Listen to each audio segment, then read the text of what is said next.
By the time the storm finally settled, Zara Owusu was no longer hiding. The scandal had already burned through Ghana's fashion world. The photos, the headlines, the whispers, and the truth? The truth was already out. Zara Owusu wasn't just pregnant. She was carrying 4 lives, 4 heartbeats, 4 futures, 4 consequences of one night that refused to stay in the past. The doctors had confirmed it weeks earlier. Quadruplets. When Zara heard the word, she had laughed and cried at the same time. Fear wrapped itself tightly around her chest, but beneath it, something stronger lived. Resolve. Now seated in her Kumasi apartment, as rain tapped softly against the windows, Zara rested her hands on her stomach. Her body had changed, her life had changed, and there was no turning back. Driss sat across from her, watching quietly. No masks, no secrets, no running. He had stayed. After confronting Maison d'Or, after choosing Zara publicly, after the world tried to turn their love into scandal, he stayed. "You are quiet," he said gently.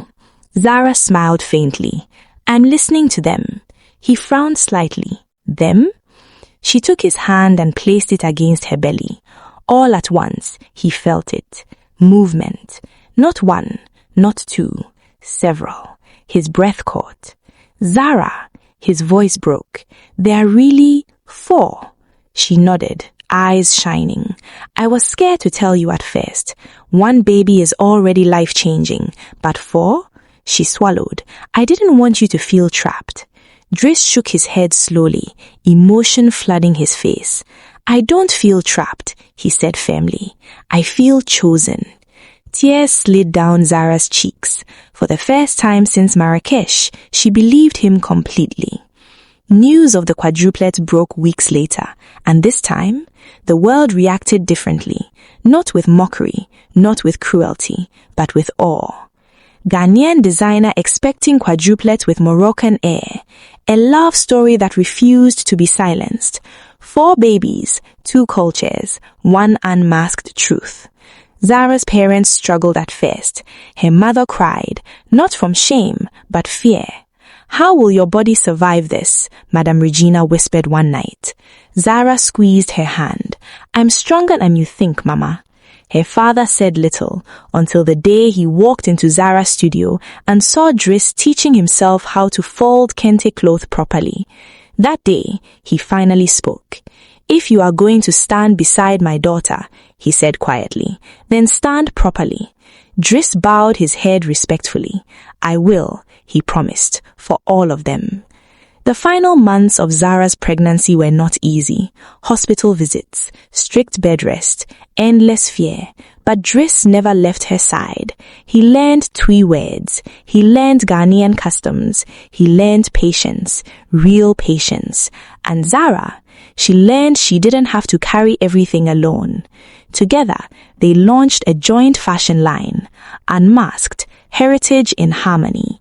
Each design symbolized duality, Africa and North Africa, woman and man, strength and vulnerability, and above all, truth. On a quiet morning in Kumasi, as the sun filtered softly through hospital windows, Zara Owusu gave birth, not to 1 child, but to 4. 2 girls, 2 boys, different cries, different fingers, different futures. Driss cried openly, holding Zara's hand as doctors worked carefully around them. When it was over, Zara was exhausted, but alive and smiling. They named them Amira, meaning princess, Aya, meaning miracle, Zubair, meaning strong, intelligent, noble, Zain, meaning grace. 4 names, 4 miracles, 1 truth. Years later, when Zara would be asked about that night in Marrakesh, the mask, the stranger, the scandal, she would only smile. Sometimes, she would say, life doesn't introduce destiny politely.